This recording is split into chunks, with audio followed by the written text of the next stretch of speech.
Sahabatku. Hantar ikan apa tau? Hanya. Mika jangan macam-macam. Hanyo-hanyo tu jangan nyebut. Mika macam tak ada pengalaman ni ikan hanyo tu. Selalu yang bawa ikan hanyo kat teman ni selalunya siapa? Apa?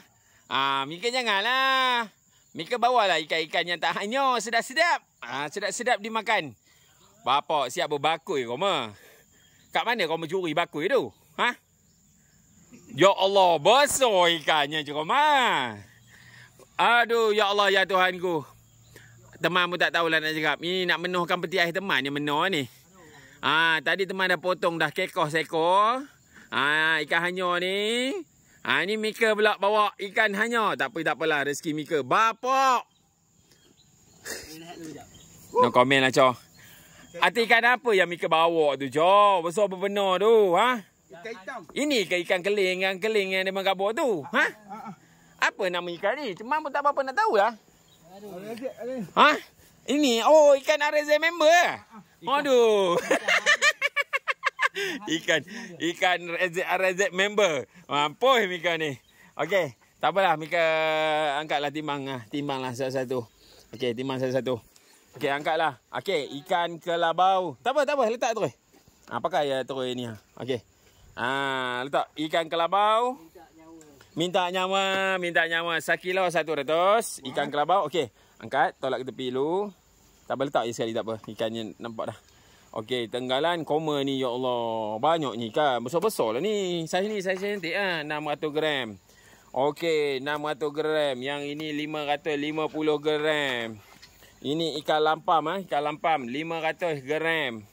Lampam kalau besar ni kira besar lah ni. Okey, tenggalan 650 gram. Ada pula manis. Ada manis. Okey, tu angkat dulu. Okey, ini 60 gram. Mantap 60 gram, 600 gram. Tak apa itu. Angkat itu, aku takut tengok. Okey, ini bawang ori 1 kilo 250. Okey, 1 kilo 250 Ini kan apa ni, Coh? Cik Mika angkat je. Aku tak tahu ni. Weh, koma, yang mana koma yang tahu ni. Ini kan apa ni, Coh? Sedap ke kalau bawa makan ni? Cik tengok. Ni. Ikan apa ni? Ikan RZ member ni.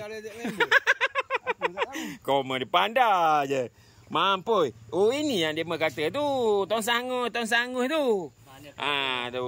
Hangus benar lah rupa badannya. Okey, berapa kilo? 4 kilo. 6 kilo 750. Okey, 6 kilo 750. Mampu. Ini balik hari ni. Ini ikan ni. Kalau dia dapat nyondol ni bari ada lembok. Dia ni patutlah. Ya Allah. Ada besar apa benar hanyo 10 kilo. Majam betul. Koma ni kau tangkap pakai apa? Tapi masalah ikan ni dia kat Lombong je hanyo, Cok. Teman bagi tahu. Tapi bila dah duduk kat Sungai Perak dia tak hanyo dah. Orang yang dapat makan tu makan lagi. Okey, angkat timbang lagi. Ya Allah. Ikan apa ni, Cok? Ada juga manis-manis, ada juga manis-manis. Mika aku rasa ni Mika kelih ni taut orang ni. Mika biar betul. Ada banyak apa benar? Ya Allah. Ada jangan menggeletar. Ya Allah. Demam. Berapa kilo? 4 kilo 300. Bergajilah. Ada seekor lagi. Besar betul. Ya Allah, ini seluang apa yang orang panggil? Ya Allah, besar betul sikang. Sini banyak betul lah sikang. Ini kalau dapat casting ni, padu-padu ni. Okey, angkat. Mantap. Cikang. Saya tunjuk sikit. Mantap, rezeki tak salah alamat. Mantap, babu.